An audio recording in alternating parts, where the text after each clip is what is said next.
Pues vamos a continuar con nuestro tema de la importancia de los pensamientos. Empezamos nuestro tema señalando cómo Romanos capítulo 12 nos habla de que nuestra vida puede ser transformada. Dice el capítulo 12, verso 2, no imiten las conductas ni las costumbres de este mundo, más bien dejen que Dios los transforme en personas nuevas al cambiarles la manera de pensar. Este es nuestro texto central. Lo que hemos estado tratando de explicar es basado en esto, en que Dios está transformando nuestras vidas, porque el plan de Dios desde que nos alcanza es ir moldeando su imagen, la imagen de Jesucristo en nuestra vida, y la cual va a reflejarse en nuestro carácter. Y aquí es muy claro este pasaje cuando Pablo dice que nuestra forma de cambiar va a ser transformada cuando cambiamos la manera de pensar y de esa manera no vamos a adaptarnos o no vamos a seguir las costumbres de este mundo, es decir, el criterio donde se piensa que no hay consecuencias o que no hay Dios, ¿verdad? Entonces, si queremos agradar a Dios y vivir una vida plena, necesitamos cambiar la forma de pensar y eso va a cambiar nuestra forma de actuar. Nuestros pensamientos hacen cambios físicos. Realmente, si son buenos, propician la salud, el bienestar, la alegría. Y si son malos, pues propician la depresión, el estrés y hasta las enfermedades. Por eso la Escritura es muy clara que si cambiamos la forma de pensar, cambiamos la forma de actuar. Pablo también en Corintios nos está diciendo que tenemos la capacidad de llevar cautivos los pensamientos a la obediencia de Cristo. Es decir, no tenemos que ser nosotros prisioneros de pensamientos negativos, tóxicos, sino que podemos nosotros capturarlos y llevarlos a la obediencia a Jesús el Señor. También estábamos considerando como una casa dividida, una ciudad dividida, un reino dividido, pues va a ser asolado, no permanece. Igualmente una persona dividida, una persona que no está centrada, que no tiene paz interior, que no es íntegra, que no es congruente lo que cree con lo que hace, hay una división dentro de él y pues esto trae inestabilidad y también baja sus defensas y esto también trae enfermedades. Pues ya miramos que los dos sistemas principales de la supervivencia, el sistema inmunológico y el sistema que segrega la adrenalina para actuar, para defenderse o para huir, están en conflicto cuando no hay unidad, cuando no hay integridad, cuando no hay paz, cuando los pensamientos son negativos. Filipenses nos habla cómo para avanzar hay que concentrarnos en algo, enfocar nuestra mente, no dejarla que divague, sino más bien concentrarnos. Y nuestro texto de hoy es Marcos capítulo 4, verso 3, que dice, escuchen, un agricultor salió a sembrar. Un agricultor salió a sembrar. Padre, te doy gracias por esta lectura de tu palabra y gracias por este tiempo que dedicamos para meditar en tu palabra. Yo ruego que cada uno podamos permitir que tú, por tu espíritu y tu palabra, nos enseñes, nos ministres y podamos dejar que los pensamientos que gobiernan nuestro corazón, nuestra mente, sean pensamientos que vienen de tu palabra, pensamientos buenos que tienes para nosotros. En el nombre de Jesús doy gracias porque tu palabra es viva, es eficaz. En el nombre de Jesús decimos amén.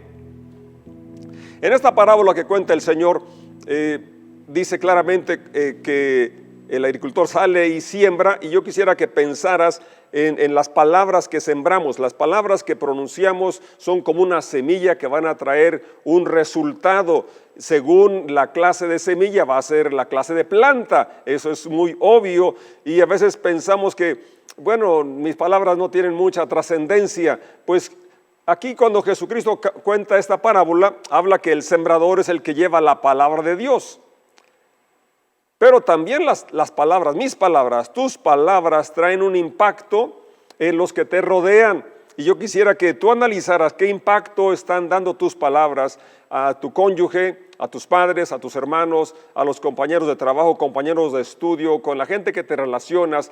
¿Qué impacto traen tus palabras? ¿Qué fruto estás cosechando de las palabras que estás pronunciando? Y si es un fruto bueno, pues a seguir sembrando buenas semillas. Y si es un fruto que no es lo que esperabas, que no es el fruto que quisieras, entonces habría que analizar si son nuestras palabras las que están creando ese ambiente que no te gusta, un ambiente negativo, y se pueden cambiar, si podemos cambiar nuestro vocabulario. Pero es interesante notar cómo el Señor Jesús también nos habla en Mateo 12, 34, y dice: camada de víboras, ¿cómo podrían hombres malvados como ustedes hablar de lo que es bueno y correcto?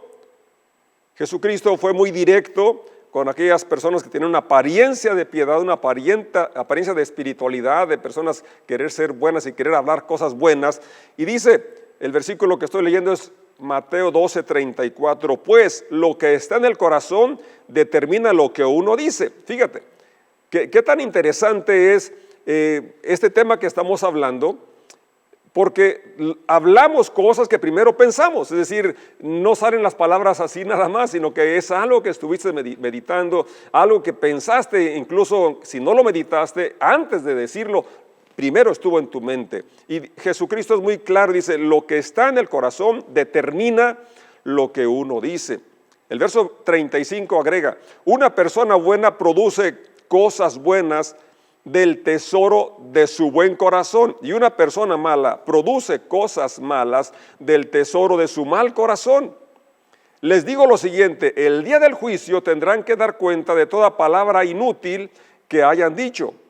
37, las palabras que digas te absolverán o te condenarán. Y la verdad es que no tenemos que esperarnos al día del juicio. Ya hoy aquí estamos cosechando de aquello que sembramos, de aquello que hablamos. Y esto es muy importante admitirlo, reconocerlo y ver este tema, cómo nos lleva a analizar las palabras que estamos escuchando y las que estamos hablando sobre todo.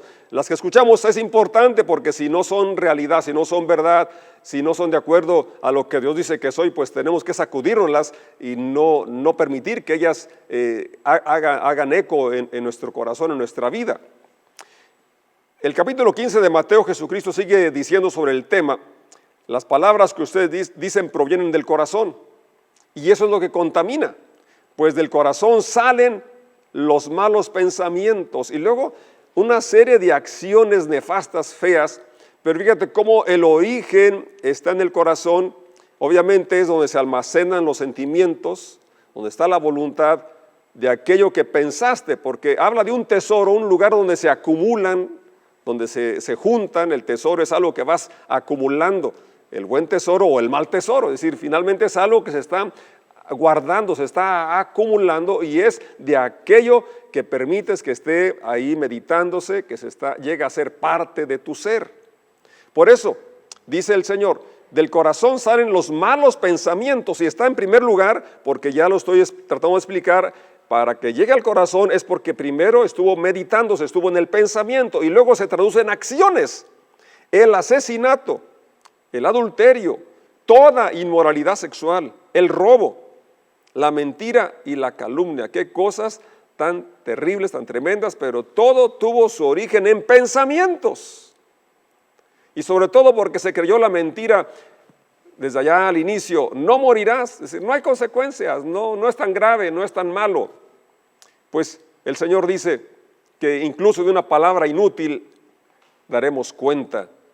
Qué importante es que analicemos nuestras palabras. Si son palabras positivas, entonces van a traer algo positivo. Si son palabras de fe, van a engendrar fe, porque las palabras son semillas que van a dar el fruto según el género, según la especie.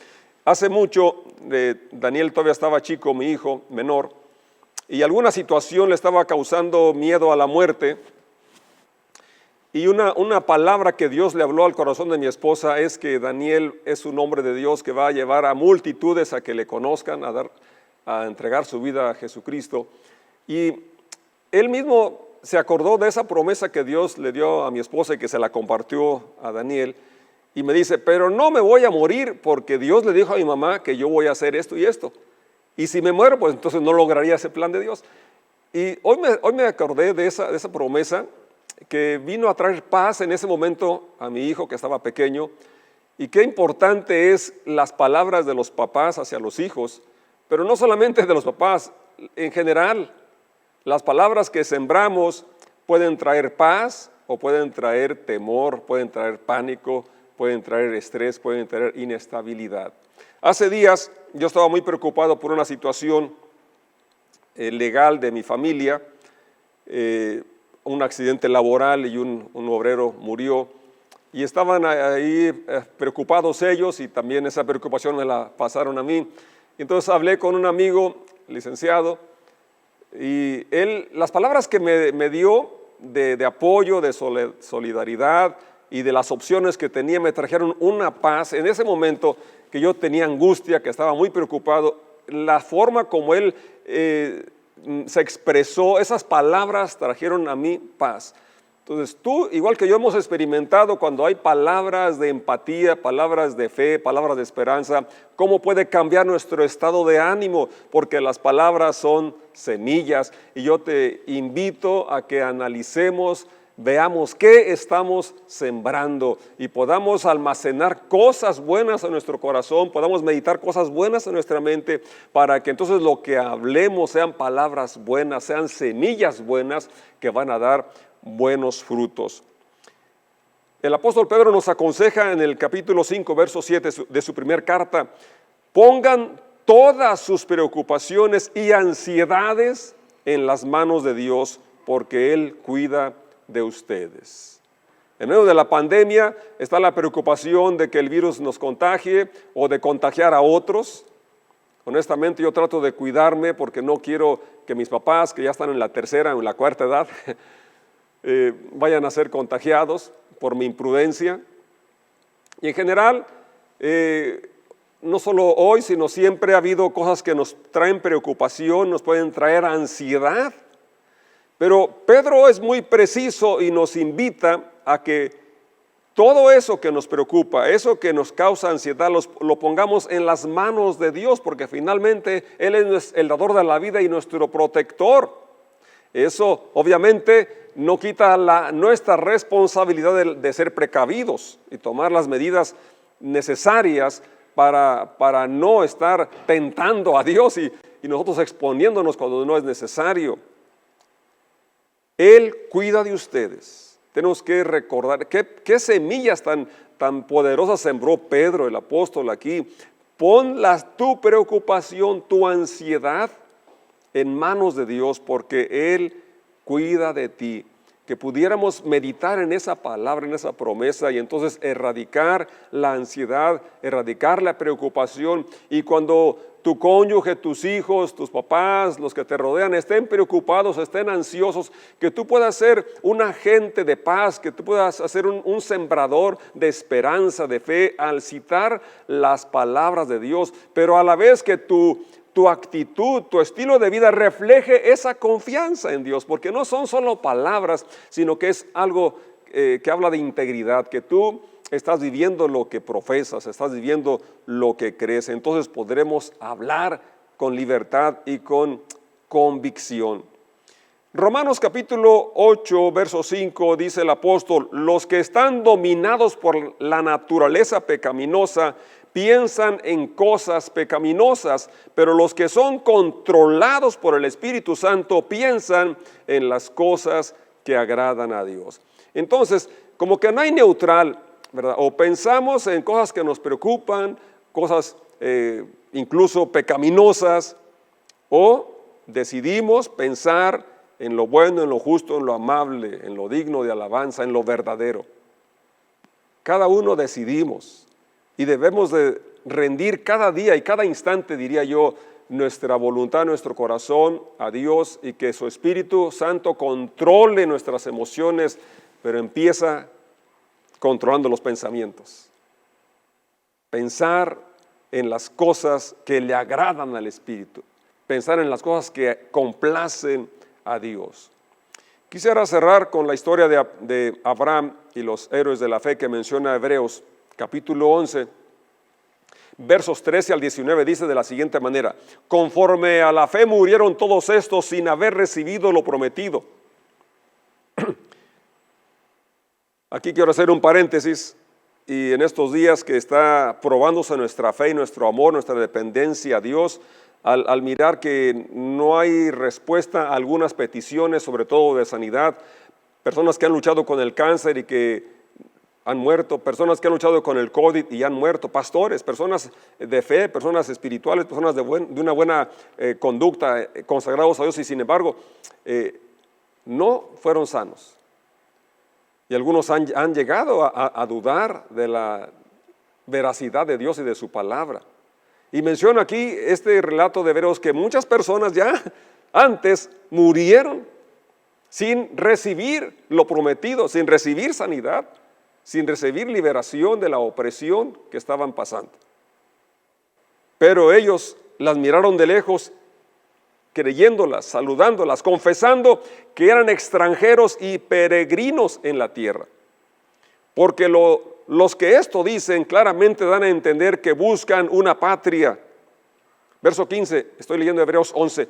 Pues si hubiesen estado pensando en aquella de donde salieron, ciertamente tenían tiempo para regresarse. Este versículo es interesante. Pues si hubieran estado pensando en aquella de donde salieron. Es decir, ellos, aunque no recibieron respuesta, pensaban en algo mejor, pensaban en la promesa. Y esto les ayudó a sobrellevar aquella situación difícil por la que estaban atravesando. Yo sé que hoy vivimos una situación difícil y tenemos que enfocarnos en la promesa y a dónde nos dirigimos. Saber que aquí somos peregrinos, que estamos de pasada. No importa cuántos años podamos vivir, estamos de pasada, somos peregrinos. Verso 16, qué poderoso. Pero anhelaban una mejor, es decir, sabían que había algo mejor que donde estaban. Yo sé que hay algo mejor que lo que estamos pasando hoy. Yo sé que hay algo mejor que lo que pasé hace años. Anhelaban una mejor, y eso es lo que yo te animo, que anheles, que sepas que hay algo mejor y lo desees, lo anheles. Porque si lo anhelamos, entonces vamos a poder buscarlo, vamos a centrarnos en eso. Esto es la celestial, por lo cual Dios no se avergüenza de llamarse Dios de ellos, porque les ha preparado una ciudad. Por la fe Abraham, cuando fue probado, ofreció a Isaac, y el que había recibido las promesas ofrecía a su unigénito, habiéndosele dicho: en Isaac te será llamada descendencia. Verso 19, pensando, otra versión dice, estando convencido que Dios es poderoso para levantar aún de entre los muertos, de donde en sentido figurado también le volvió a recibir. Verso 19, pensando que Dios es poderoso. Yo te invito a que puedas poner tu atención en Dios y pienses, estés convencido de que Dios es poderoso para de las cenizas levantar tu sueño, para de ese lugar de limitación, de enfermedad quizás, Dios te va a levantar, te puede levantar. El Señor está a nuestro lado y eso es lo importante. Él dijo que pasaríamos por el fuego, pero no nos quemaríamos, pasaríamos por el agua, pero no nos ahogaríamos. Tenemos que estar bien convencidos, como dijo Pedro, de que Él cuida de nosotros. Si llegó el tiempo de nuestra vida aquí en la tierra, de una forma o de otra, lo importante es, como dijo Pablo, si vivimos, que vivamos para Él, y si morimos, que muramos para Él. Para terminar, un repaso rápido es que nuestras palabras son semillas, pero las palabras no salen de la nada, sino son palabras que primero pensamos, quizás hasta las meditamos. Entonces, si las palabras que vamos a decir van a causar desasosiego, incomodidad, ira o otra cosa, mejor no las digamos. Dijo Salomón, si pensaste mal, pon tu dedo en la boca, no las digas. Porque ya dijo que el Señor, por tus palabras serás juzgado, por tus palabras serás condenado o serás salvo. Porque es importante que confesemos que Jesús es nuestro Señor para ser salvos. Pero también dijo el Señor que de toda palabra inútil daremos cuenta. Entonces, qué mejor que llenemos nuestra mente, nuestro corazón de cosas positivas, de la presencia de Dios y de sus promesas, para que así cuando hablemos podamos hablar palabras que traen esperanza, que traen fe, palabras que guían a la fuente de vida que es Jesucristo. Y para erradicar los pensamientos negativos y palabras negativas, entonces propongámonos llenar nuestro corazón, almacenarlo de cosas buenas, programarlo de cosas buenas, cosas positivas, y esto, como ya hemos estado mirando, va a generar en nosotros un bienestar, va a traer sobre todo la fe, que es lo que nos sostiene en los momentos complicados como los que vivimos hoy. Repasando el proceso de desintoxicar nuestro pensamiento, como ya lo hemos comentado, es reflexionar. En este caso, hoy, nuestro tema de las palabras. ¿Esas palabras de veras las quería decir? ¿O por qué las dije? ¿Qué efecto van a traer? Quizás son palabras a las cuales ahora tengamos que arrepentirnos y pedir perdón incluso a la persona que le dijimos esas semillas negativas. ¿Esas palabras son verdaderas? ¿Es realmente lo que yo quiero? ¿Y se ajustan a mi identidad o a lo que dice Dios que soy y que es a la persona que le estoy diciendo esas palabras? ¿Y cuál es la solución? He tratado de plantearla, y es que llenemos nuestro corazón, nuestra mente de cosas buenas, porque de la abundancia del corazón habla la boca.